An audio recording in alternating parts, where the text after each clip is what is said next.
Okay, let's cover Grimcutty. So, Grimcutty is directed by John Ross and stars Sarah Wolfkind, Usman Ali, Shannon Sossaman, Colin Forrest, and Brenda Schmid. Now, on the basics of what you need to know, basically a scary internet meme called Grimcutty, and this is exactly what it is. It starts to stir up some panic in a town as parents struggle to figure out what's transpiring with these kids, as they believe that the next internet trend or internet challenge has been causing kids to cut themselves. Now, Asha Chowdhury, her parents believe that she's cutting herself as a part of the challenge. Now, they take away her phone, they try to remove her from all devices, and this creature that they don't believe that she is seeing starts to stir up some trouble within the town and causes havoc amongst the town's youth as the parents struggle to figure out if their children are simply lying as a means of this challenge, or if there's something more nefarious going on. Now, with all that said, this movie's a little heavy-handed, but I actually enjoyed what I was watching. Now, on one of the very first scenes, we're introduced to a character who does some things that is what I would consider to be questionable at best, right? Brandon. We're introduced to Brandon, and just in case you didn't know his name was Brandon, they make it blatantly obvious.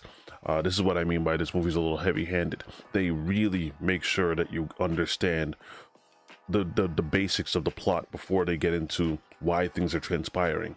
Now, Brandon and his mom live alone, and Brandon is seeking to get some refuge or some peace from this thing that's causing him to do certain things to himself. And we already mentioned the cutting of himself. They make sure that you know that as well by all the bandages on his hand. However, not alone in that house. Brandon's mom, they also make sure that you know what's transpiring with her, that she's a panicked parent who's trying to figure out what the latest internet challenge is and why it's causing these kids to do what it is that they're doing, if that is actually the case. You see, from what I've observed, movies usually go in one of two directions, right? Either they're very mysterious when it comes down to their horror and their monster, and don't take the time to, reveal the monster until later on and kind of build up into it. Not this movie. This movie it doesn't do anything like that. They make sure that you know what Grimcutty looks like within the first couple of seconds.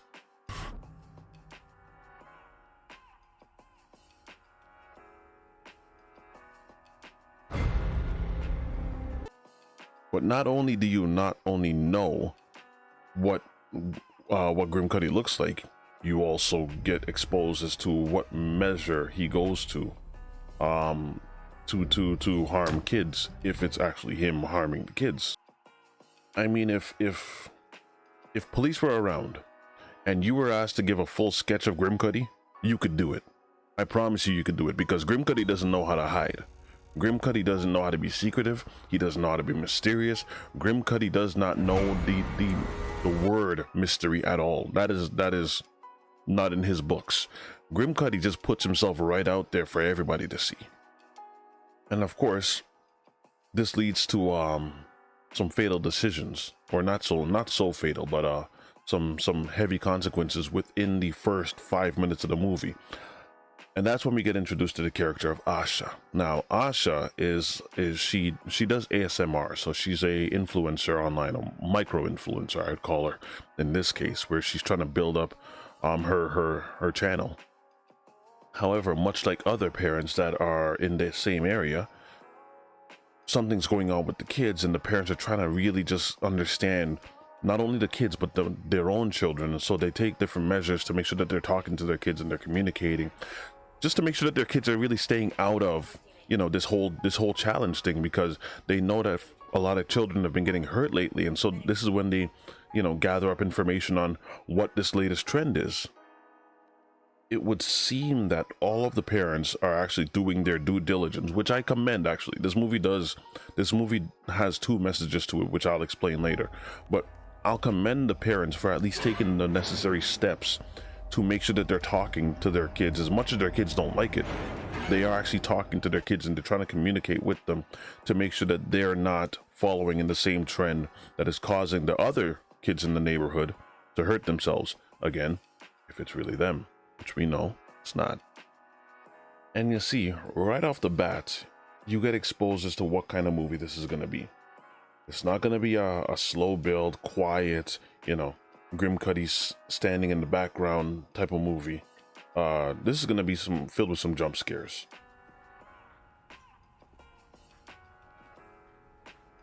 Asha.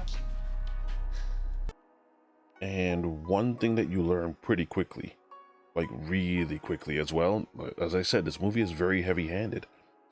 You cannot outrun Grimcutty.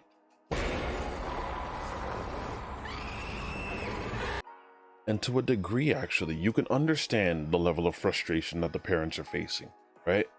So take this into consideration. The parents are trying to talk to the kids because they know that the devices that they have, whether it's the phone or the laptop, especially when it comes to Asha's case, because at one point in time, she looked like a crackhead. So much so that all they are advocating for is that she doesn't permanently remove herself from being online, but just take a little break every now and then. I mean, this is something that I can second.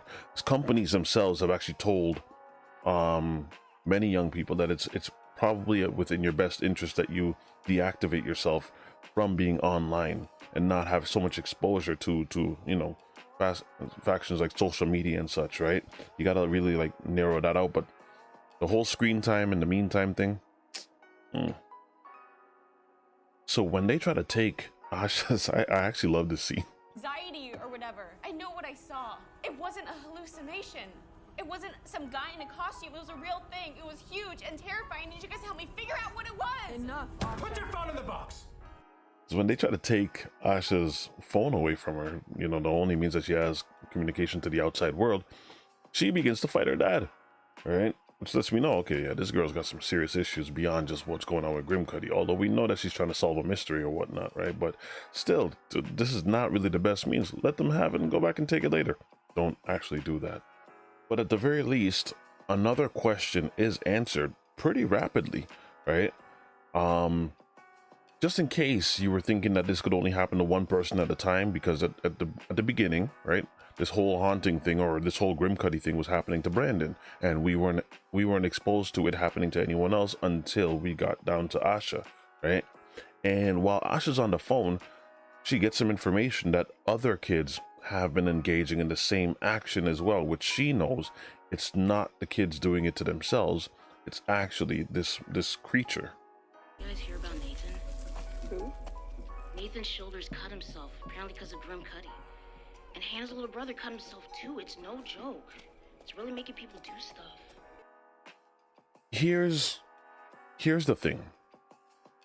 If Grimcutty wants to get you, Grimcutty is fast. Really, really fast. This is not the entirety of the clip. But within this clip, Grimcutty was on the other side of the garage while Asha was trying to use the phone, and she went out of the garage long before he decided to come and chase after her. And he was right on her tail within a heartbeat. And with all these sightings going on, she still advocates for her. Asha still advocates for her to go to school or whatnot, right? Because she's supposed to meet up with this other friend, and they're gonna try to solve the mystery together. In saying that, now while she goes to school, you quickly realize as well, and I keep on using that word, the parents are not joking around with this. They're keeping their kids home, which I don't know if that's safer or worse, but the parents are blowing these things out of proportion. Some of you have chosen to stay home today, given what's been happening. Now, while Asha goes to school, there's a scene in here as well. It actually made me laugh because I was wondering, ooh, this is still daytime. It's not 5 o'clock somewhere, or it must be 5 o'clock somewhere, right? This kid is partying like it's his last day on Earth, which very well might be. But he has half the school, if not the whole school, in his house, and they're all just sitting there drinking, or not sitting there drinking, but they're standing there drinking, dancing. And this is the type of stuff that would happen at nighttime. No, it's happening bright in the day. And at that exact same party is where we learn another feature of Grimcutty, that although he may be individually haunting all of the other kids of whose parents are, you know, worrying about them, when he comes down to haunting one person, only that one person can see him. You see that within this scene when Asha freaks out and she sees Grimcutty outside, and then he comes inside the party. I mean, Grimcutty might like to get down as well, right? But she sees him walking through the crowd, and no one else can get a glimpse of him. Now, remember I mentioned that this movie has a lot of it's gonna have a lot of jump scares. I mean, you learned that first when it came down to Brandon, what happened with him, and then you learned that second when it came down to Dad, and you know, just popping into Asha's room. There was a scene in here. This scene actually got me, right? I mean, it legitimately got me. I mean, when I watched this movie, it was nice and dark and whatnot, right? And I'm watching this, and the brother, this was so obvious that this was going to happen, and the brother is doing a job for Asha as she is trying to uncover how this all started.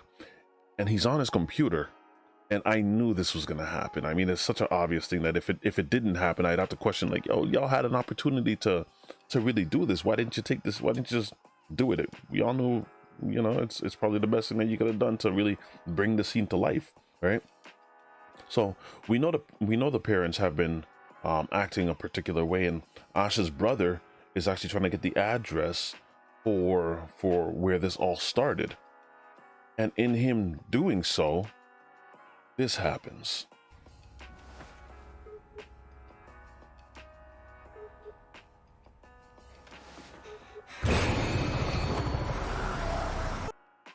That scene right there genuinely got me to the point where my eyes kind of opened. I went, whoa, okay, all right, that's a good scare.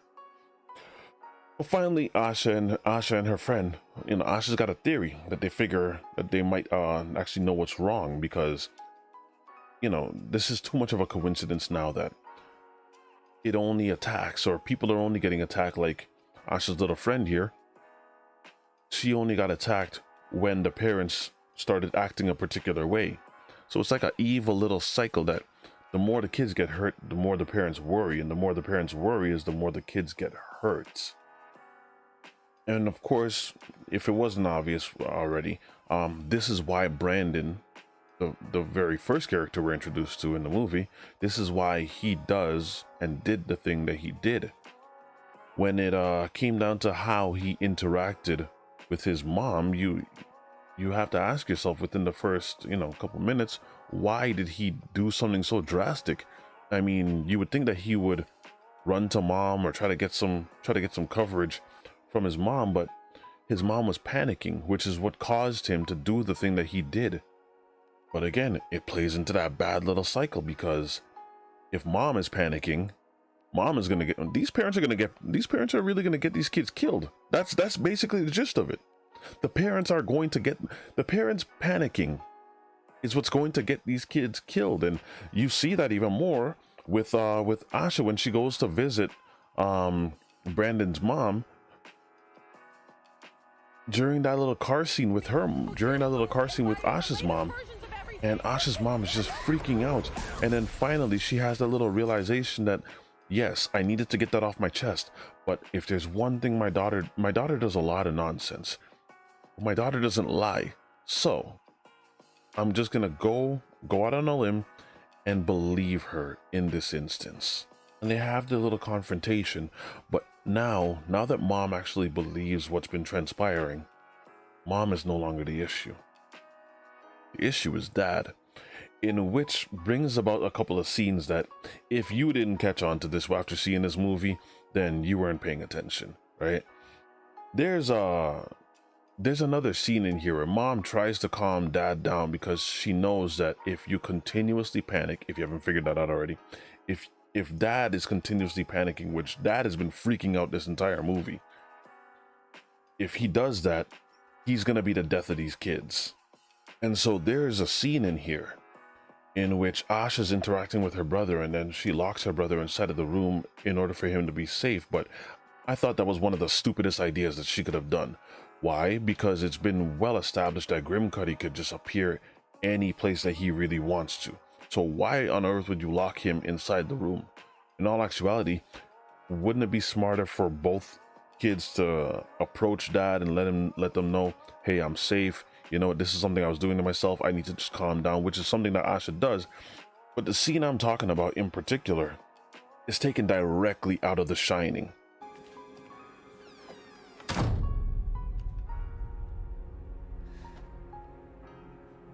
Cameron? Hey, buddy, it's Dad. Look, I'm sorry I overreacted, okay? This is straight up. They completely ganked that. This is right out of The Shining, where the son and the father, they're having this little moment, and the son is trying to lock himself away and hide himself from the father as the father walks down this narrow corridor looking for the son and calling his name. This is a good scene, don't get me wrong. Come on, man. I know The Shining when I see it. And beyond that, they even duplicate the very first scene that they had in the beginning of the movie, where Asha, even though she's hesitant, she realizes that if dad keeps on panicking, dad is going to get us killed. So in order for us to not get killed, we may have to take him down. Not kill him, but we may have to actually just wound him or hurt him or knock him unconscious or something. Someone just got to stop dad. I mean, dad's... At one point, I thought he was summoning Grimcutty, like on purpose, right? I thought he was actually doing it on purpose for some kind of ritual. And if they took it to there, I wouldn't have been surprised. But it's not him doing it on purpose. In all actuality, he really is just trying to protect his kids. But he really needs to calm down. I mean, his reactions are a bit over the top, if you ask me. And throughout the rest of the movie, this is when you learn, you know, Grimcutty can be hurt. However, even though Grimcutty can be hurt, that bugger will not die. He just goes away. In that final scene, when Asha, you know, calms down and dad calms down after she's had to take measures into her own hands, she relaxes herself, you know, using her ASMR techniques. And this is when dad realizes what's transpiring and then puts two and two together, thank goodness, that the more he panics is the more this thing manifests itself, right? This is actually a manifestation of the parents' panic. This is possibly one of the longest ways to tell parents that they need to chill out. That's all this was, really. A message to parents that all of you need to just relax, because if you don't relax, you're going to get your kids killed. This is a reflection on meme culture, trend culture, challenge culture, and the dangers of it. But it also does have another message in it, which is basically just telling parents that they need to relax. I enjoyed this movie probably more than I should have. The costume design was not the greatest. Grimcutty looks fake as a mug. The setting I thought was done well. I thought the acting was a little over the top, but I you know, for the kind of movie that this is, I thought they did an interesting job in taking meme culture and really showing what it can do if a monster were to manifest itself in the panic of parents, right? I actually really did enjoy this. I thought everyone was on point. I thought the acting was fine. There were some parts that I liked. There were some parts that I disliked. But for the most part, I really did actually sit there and enjoy myself. If I had to give this movie a rating, I probably end it with about a 6.5 to 7 out of 10. Somewhere in that ballpark. I can't give it any higher because there were some things that, you know, I think they could have done a little tighter. The plot, however, though, is pretty good. All the monster sightings, man, they really were heavy-handed when it came down to letting you know Grimcutty's a star in this movie, right? They didn't shy away from showing their monster. Whatever job they did, they wanted to make sure that you saw the work that they put into this. A lot of the CGI was questionable at best. And again, Asha, her character, I enjoyed her acting. I mean, this young girl, I think she did a fine job. So yeah, I'll give it my rating, which is about 6.5, 7 out of 10, and leave it there. Let me know what you guys think, though. Whether you saw this movie or you haven't seen it, I think it's worth a watch for Halloween, especially. This one is definitely worth a watch. You can check it out on Hulu. And that is all I have for now, and I will see you guys again for the next one. Don't follow any challenges, by the way, right now.